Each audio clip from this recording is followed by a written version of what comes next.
Hi everyone! Today we will be discussing the ways in which the Kigali Memorial Center has constructed a collective memory of the Rwandanese genocide. For this, we will look at the Kigali Memorial website and an article by Sodaro named Politics of the Past, Remembering the Rwandan Genocide at the Kigali Memorial Center. Before colonial times, Rwanda already had identity markers and ethnic categories that were mostly based on family ties and the position of an individual in the community. Colonial powers transformed these ethnic distinctions into racial rivalry by reserving all the commanding jobs to individuals from Tutsi origins.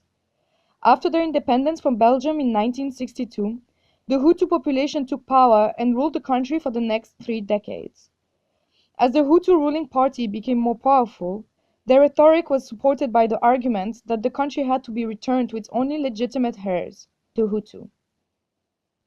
Violence grew between the two ethnicities, and eventually, on the 6th of April 1994, the plane of President Habyarimana was shot down, and within hours, mass violence was coordinated with the intention to exterminate all Tutsis. This was a road leading out of Rwanda as slaughter on a mass scale tore the country apart. These people made it to safety, but another 800,000 were slaughtered. Most were members of the Tutsi ethnic group. It was the assassination of President Habyarimana of the rival Hutu group that sparked Rwanda's genocide. Who shot down his plane has been the subject of bitter controversy. In only 100 days, the genocide killed 15% of the total population, created 2 million refugees, and another 2 million internally displaced citizens. The war ended on the 18th of July 1994 when the RPF forces, led by Paul Kagame, overthrew the Habyarimana regime and ended the genocide against the Tutsis. A memorial was opened in 1999 and 100,000 victims were buried in lots. Finally, 10 years after the end of the genocide, EU's Trust, a UK-based organization, inaugurated the Kigali Memorial Center for a permanent remember of the atrocities committed in 1994. Now the focus will shift to the main arguments of this presentation. In this section we refer to the statement that the Kigali Memorial Center puts forward a collective memory of Rwandans as one people. There's no room for different interpretations. The museum reflects a flawed collective memory which has been constructed by the government and the museum. The question rising up from the article is if we in this case can speak of collective memory. Collective memory is the assembly of memories that groups of people have in common. These groups of people keep these memories actively alive in their remembrance, either consciously or unconsciously. In case of the Kigali Genocide Memorial Center, it is debatable if the memory of genocide portrayed by the museum is indeed collective for the majority of Rwandan people. Underneath the surface, the Rwandan government and third parties in the international political arena benefit from the fact that the Kigali Genocide Memorial Center became a politicized institute. Amy Sudara shows us with several examples in the article that the Rwandan government indeed has a wider goal with the Kigali Genocide Memorial Center. The official government states that there are no Hutus and Tutsis, only Rwandans and zealously privileged looking forward into the future, as opposed to back into the past under the guise of national unity, belies the truth of Rwandans' precarious situation and masks what is often an authoritarian, highly controlling, exclusively Tutsi and fundamentally undemocratic government. The Kigali Memorial Center in this case is used by the Rwandan government to legitimize their actions. This is supported by the fact that, as also shown on the website of the Kigali Memorial Center, that the government and the museum speak often about the genocide against the Tutsis. These Tutsis are now the authoritative, undemocratic rulers of Rwanda that Sudar also mentions in the article. The danger in Rwanda, with a government that has such control of society and state, is that genocide remembrance in official spaces like the Kigali Center can be manipulated in a way that advances the government's political and military goals rather than seeking redress for the victims and attempting to learn from genocide. So in this context, the representation of the genocide has been instrumentalized by those in power in the context of the political conflicts at the time. Taking these arguments in mind, we indeed agree with the article that the museum reflects a flawed collective memory. The Kigali Center consolidates the genocide memory into a single, dominant version that reinforces the goals and dogma of the government. This means that there is no or very less space for an own interpretation of the Rwandan genocide, and alternative narratives on the Rwandan genocide are not heard by the Kigali Center nor the government.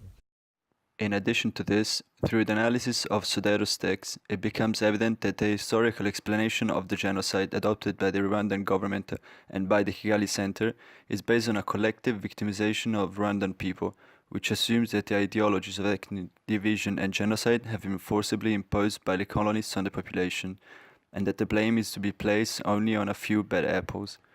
What Sodero argues is that the Kigali Memorial produces a narrative of the Rwandan genocide which is at large simplified and based on one single history. This partial and one-sided narrative has several inherent flaws. Firstly, it does not consider the fact that ethnic divisions existed in the country even before colonization and continue to exist. Secondly, it completely fails to recognize that individuals from each side were responsible of unspeakable violence, many of which were never held accountable nor processed, but instead went back to their previous lives. Thirdly, it fails to acknowledge the amount of suffering that has been caused by the genocide, which still carries on to these days. As a consequence, survivors feel completely neglected, both from a material and a symbolic perspective. Many memorials have been built all across the country as places of recollection and mourning, but these cannot act as substitutes of a proper confrontation with the past and an acknowledgement of responsibility. In this sense, there's a very real risk that the Kigali Center could be used as a band-aid applied by the government to make amends to the population and to the international community. The influence of the specific narrative can be noted in the way the website of the center is presented. For example, each time genocide is mentioned, it is specified that it was conducted against the Tutsis, failing to recognize the violence perpetrated against the Hutu population. The Kigali Memorial is very much tied to a political narrative. This causes the museum to give material form to the Azerite version of the past, which becomes institutionalized as a public memory. It depicts the genocide as a concluded event of the past, and the museum becomes a guide to how one should remember the events. In his text, Zodaro says, to quote, "In Rwanda, the danger of allowing the Kigali Center to replace genuine efforts to deal with the past is real. It is a distinct possibility that the center is indeed intended as some kind of alternative to actual confrontation of the present-day reverberations of the past and meaningful acknowledgement and concern for the victims." With this argument, she tries to reveal the danger of the single narrative the Kigali Memorial reflects. However, Zodaro does not pay enough attention to the local and cultural contexts. The concept of nationhood interpreted as a collective people is an imagined reality, and what is happening on the ground is more complex. There is no single authentic voice in terms of memory. First of all, because artifacts are open to imagination and interpretation.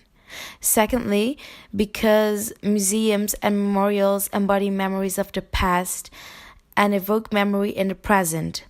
While the government may want to put forward one story of the past and Rwanda today and the reconciliation process, this feeling may not be shared by a big part of the Rwandan population. Sodaro kind of reinforces the top-down narrative of the Rwandan government by not paying any attention to local and grassroots ways in dealing with genocide memory. We have selected the following clip to highlight some of the points we have generally mentioned. The clip is from the Kigali Memorial Archive. The first thing that stands out is the use of music. The video begins with sad and grim music as different people start talking about their stories and experiences during the genocide. The stories are all from Tutsi perspectives, aside from one Hutu testimony. You can notice similar narratives as victims talk about their loss of family members and hardships through the genocide. The Hutu narrative, on the other side, is about shame, as he explains the shame he felt of what the Hutu were doing. The sadness of the era was very much a narrative of the past, as the testimonies often talked about what happened as a bad era, as something in the past, an era that is now no longer a present-day reality. Jenoside yakorewe Abatutsi mu 1994 yahitanye ababyeyi banjye, abavandimwe ndetse n'inshuti. Nyuma ya Jenoside ubuzima nabonaga nk'inzitizi kuko nibwiraga ko nta muntu ushobora kumfasha. Nitwa Bamporiki Edouard. Jenoside yakorewe Abatutsi yabaye mfite imyaka 11, ikaba yarabaye ndi mu bitaro by'Ikibogora, aho nabashije kumenya ko abahutu b'Ikibogora bari kwica Abatutsi baho. Hanyuma rero siniyakira, bintera igikomere cyangwa ikimwaro kubona abahutu bari kwica Abatutsi. Nyuma inarangiye rwose mbaho numva ndi umuntu ufite ikimwaro, umva siniyakiriye aho ntambutse nk'umuhutu mutoya nkurikije ibyo abahutu bakuru bakoreye mu maso yanjye. The video's tone quickly shifts as the mood becomes hopeful for the future and the present, the vision of a present united Rwanda. Nyuma y'amasomo nkunda gukora umwuga wo gufotora na image video. Aho ngeze ubu mfite icyizere cy'ejo hazaza. Nyuma ya Jenoside ubuzima bwari bukomeye pe, ariko ubu nyuma y'imyaka 17 ndabona ko hari intambwe maze gutera, kuko ubu ndangije icyiciro cya 2 cya kaminuza, nkaba mfite n'akazi keza. Mu by'ukuri ubu mfite icyizere cy'ejo hazaza. Kuri uyu munsi wa none nuba mfite imbaraga zo gukomeza ubuzima busanzwe, ndetse mfite n'icyizere cy'ejo heza hazaza. Nize kaminuza ndayirangiza, ubu mfite akazi kigeretse no kuri ibyo, ubu ndubatse. Nifuza kuzaraga abana banjye ndetse n'ab'igihugu muri rusange, igihugu kizira fagitire ishingiye ku mateka mabi. Quotes like, "Today I'm so much better," and "My trauma ended 7 years ago after the genocide," underline the urgency and ambition to move forward, not even as something that is yet to come, but as something that is already a reality. By the end of the video, the harsh past has already been dealt with and overcome, and there is light and hope, or as the video says, dreams for future generations. Ndiyo nitwa Mark.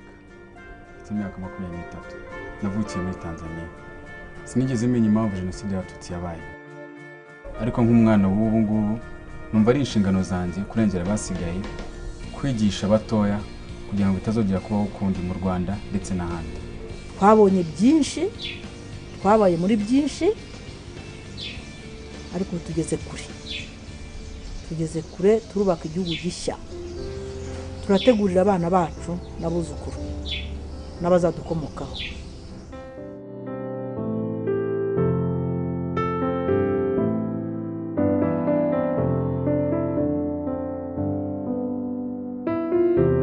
Ndashaka kuzaba umusirikare. serai informaticien. Ndashaka kuba pilote. Je serai président.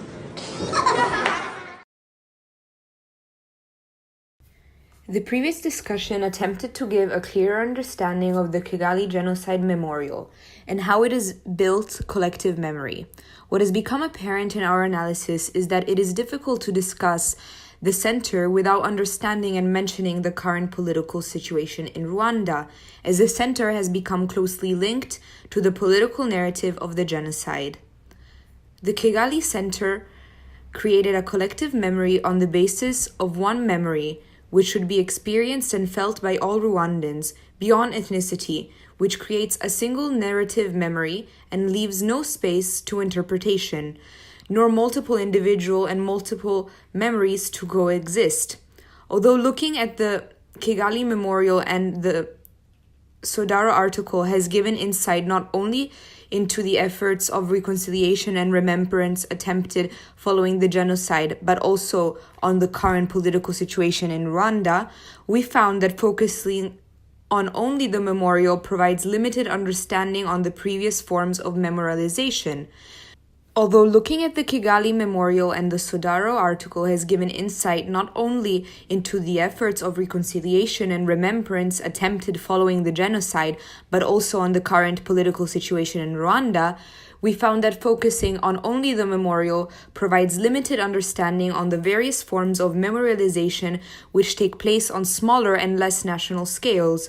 Fundamentally, Sodaro critiques the Kigali Center for its top-bottom approach, but does not look for other sites of memorialization in Rwanda either, which would be an interesting point of further research. To go back to the main aim of the case study, the group has concluded that the Kigali Memorial's attempt at creating a collective memory has been dictated largely by a political narrative it wanted to represent of the genocide. We would like to leave you with 2 questions to answer in class and continue discussions. The first question: do you believe that the one-sided attempt at a collective memory on the genocide could have repercussions in the future? The second discussion question: how important is it for nations to have a collective memory in order to transition from periods of collective traumas?